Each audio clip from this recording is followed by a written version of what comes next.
Hello po, Tita Darlene. Hello po, Tita Darlene. Thank you so much po. Hello, it's me, Darlene Vlog.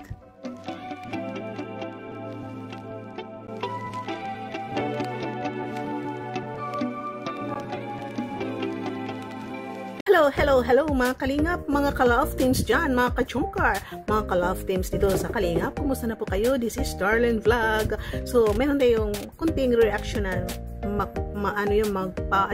lilinawin. Meron tayong lilinawin. Kasi kagabi po, Thursday ng gabi, is ako yung host sa Karaba at ang topic natin is itong si Anonymous na natukoy na parang alam na natin kung sino siya. Siyempre babae.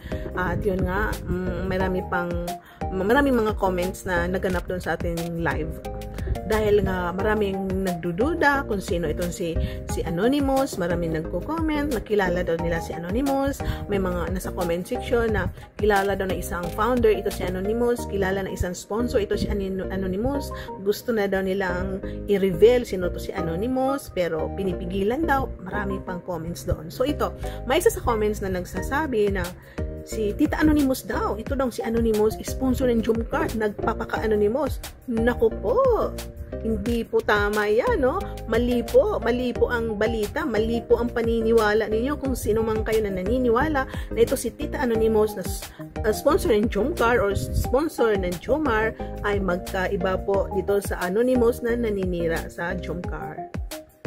Ito po si Tita Anonymous, matagal na po siyang nag-sponsor sa Jomcart. Last year pa po, ito si Tita Anonymous, nagbibigay na kay Jomar na pang-ayuda, na nagbibigay para sa mga beneficiaries, at marami pang binibigay ito si Anonymous kay Jomar. Kaya siya nagtatago sa Anonymous dahil siya yung isang tao na ayaw niyang makilala, ayaw niya yung ipakita sa mga tao na siya ay tumutulong. Marami pong tao dito sa mundo, dito sa Pilipinas, kahit wala sa social media, kunwari may mag-solicit, mayroon kang sinusolicitan, magbigay na halimbawa, mayroon kang hiningian ng solicit dahil itong anak mo ay tatakbo bilang Reyna, or nagsosolicit sila dahil magpapatayo sila ng basketball court, tapos magbibigay ito isang tao na wag mo lang isulat yung pangalan ko dyan. Kaya minsan tayo magsasabi tayo, sir, anong ipapangalan ko nito?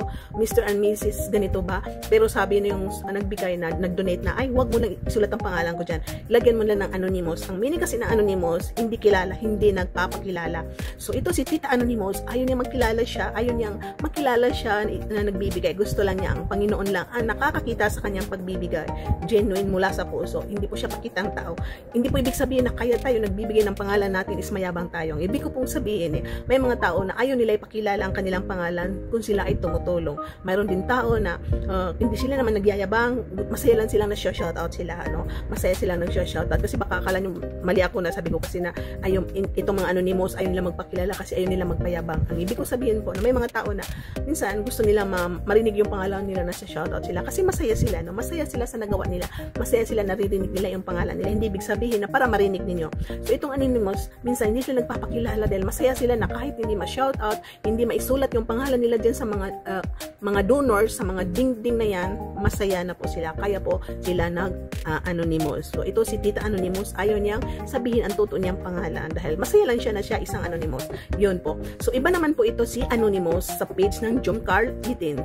Ang page ng Jomcart 18, nagsimula yung Anonymous na yan, yung mga kasagsagan lang ng gulo, yung nagkagulo-gulo na January ata nagsimula, or kasi after ang birthday ni Carla, Jomcart January 23 ang birthday ni Carla. Diyan na po nagsimula si Anonymous. Ang page na yan, ang may-ari ng grupo na yan, binuksan niya ang kaniyang grupo ng public. Iniwanan niya, ni-open niya yung door, ang mga window, open na yung sala niya, open yung post, open yung pag-join, open yung pagpo-post na hindi ka magpapakilala, yung post anonymously. Itong mga tao na to na marami silang basher, nag-post sila dyan na ni-click nila yung post nila na maging anonymous. So every time na nagpo-post sila, nakatago sila sa post anonymously kaya hindi sila nakikilala. So may mga tao rin dyan siguro na hindi sila basher, isa sila ang nakikipaglaban, kumakampi sa Jomcart o sino pa dyan na pinaglalaban nila ang Jomcart na siguro na-post nila yung pangalan nila dyan anonymous kaya hindi na makita yung mga pangalan nila. So tapos may mga basher na click nila si Anonymous kaya hindi na maibalik yung pangalan nila at tuwing post nila is Anonymous na sila, nakatago na sila sa Anonymous. So bakit sila nag-Anonymous? Kaya sila nag-Anonymous, yun nga sabi ko, katulad ng magbibigay ka ng donation, kaya ayaw mo ayun mo isulat yung pangalan mo doon sa mga billboard, doon sa mga gate ng donors by ganito, dahil ayaw nilang makilala. Meaning ito rin sa Jomcar 18 as basher, kaya naka-anonymous dahil ayaw niyang makilala siya. Ayaw niyang makilala siya dahil basher siya. Ayaw niyang makilala siya dahil bitter siya. Ayaw niyang makilala siya dahil masama siya. Ayaw niyang makilala siya na isa siyang sponsor noon. Ayaw niyang makilala siya na isa siyang supporters, na isa siyang galit. Ayaw niya makilala na isa siyang sumusuporta sa Jomcar na galit na hindi nasunod yung gusto niya, isa siyang wakwak, isa siyang naninira, ganun po. Nag-anonymous siya dahil ayaw niya makilala, dahil kilalang-kilala siya dito sa Kalingap, kilalang-kilala siya sa social media, baka kilalang-kilala siya sa Facebook. Bakit sila nag-anonymous? Kaya sila nag-anonymous dahil ayaw nila makilala, no? Katulad ng nagbibigay, mabuti ang kalooban nila, nagbibigay sila, ayaw nilang makilala. Dito sa Jomcar 18, kaya sila nagtatago dahil ayaw rin nilang makilala. So, yun nga po ang lilinawin ko. Magkaiba po si Tita Anonymous, ang sponsor ng Jomcar, iba rin si Anonymous na bitter basher. Magkaiba po sila, ha?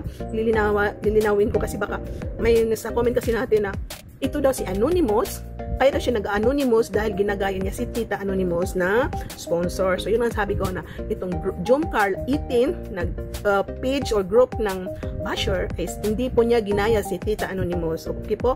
Dahil ito si Tita Anonymous is totoo siya. Itong si Anonymous sa Jomcar 18 is hindi niya ginaya, kundi talagang anonymous ang profile niya sa group na yan dahil nakaregister siya sa group na yan na post anonymous postly. Ganyan po, yun, no? Post anonymously. Kaya kahit anong gawin niya diyan, naka-anonymous siya. So yun nga po, napansin nyo ba?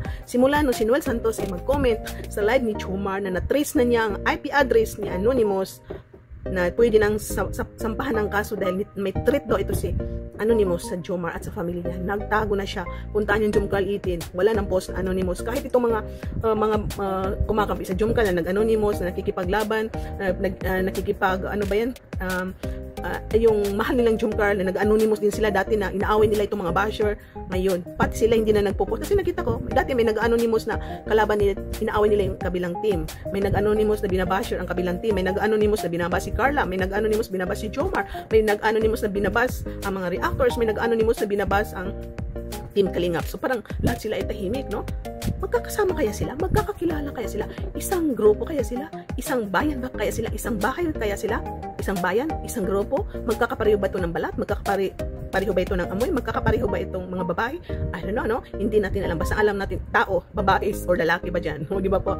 At yun, tahimik sila lahat. Damay-dami na sila na tumahimik kasi yun, ang NBI na, itong nagtatrabaho si NBI na si Noel is na-trace na niya ang isa o dalawa sa Anonymous na nagpo-post na ready na daw silang sampahan ng kaso dahil nakuha ng kanilang IP address. Kaya ito si mga Anonymous, ibang Anonymous na nakikipaglaban sa Jomcar lang. Nag-Anonymous dati nakikita ko eh. May nagpo-post na Anonymous na pinaglalaban nilang Jomcar. Wala na rin din nag-post. Natakot din sila baka sila ay mapagbintangan na isa silang kalaban, isa silang naninira. So mabuti yan ginawa rin ni Noel. Ang isang disadvantage, nagtago tuloy ang mga Anonymous. Ang disadvantage ng kanyang pagsabi sa live na alam niya ang IP address. Ang advantage din ng sinabi ni Noel is yun, natahimik, nagtago na sila. So sana tuloy-tuloy ang kanilang pananahimik, nagtago na sila, wag na sila bumalik para manira, wag na sila bumalik para i-bars ang Jomcar, wag na sila bumalik para i-trade ang Kalingap o i-trade ang Jomcar. So sana po nagkalinawagan po tayo na magkaiba si Tita Anonymous na sponsor ng Jomcar at iba ito si Anonymous na naninira sa Jomcar. Hindi po nila ginagaya kundi iba po sila. So thank you po, salamat. Sana nagustuhan niyo reactions for today. Paki-subscribe sa ating video kung nagustuhan niyo, paki-like and don't skip ads. Thank you and see you in my next reaction video. Bye for now, God bless and keep smiling. Shout out Karipa, Kalingap, mga karaba, Kuya Val, Atina Blas, Kalingap Rab, Jomar, Carla Tapilar, paki-subscribe po. Mga Kalingap, suportahan natin Darlene Vlogs YouTube channel. Please subscribe. Mga karaba, mga Kalingap, mga ka-Jomcar atin ang samahan. Reactor na maaasahan, siya si Darlene Vlogs. Sa Kalingap Radyo Balitaan, atin siyang nasisilayan. Mabuti na kaibigan, solidong Kalingap niya. Siya ay matulungin sa kapwa, mga reaksyon niya'y kahanga-hanga. Siya si Darlene Vlogs, samahan natin. Mga Kalingap, halika na't sabahan natin siya. Darlene Vlogs.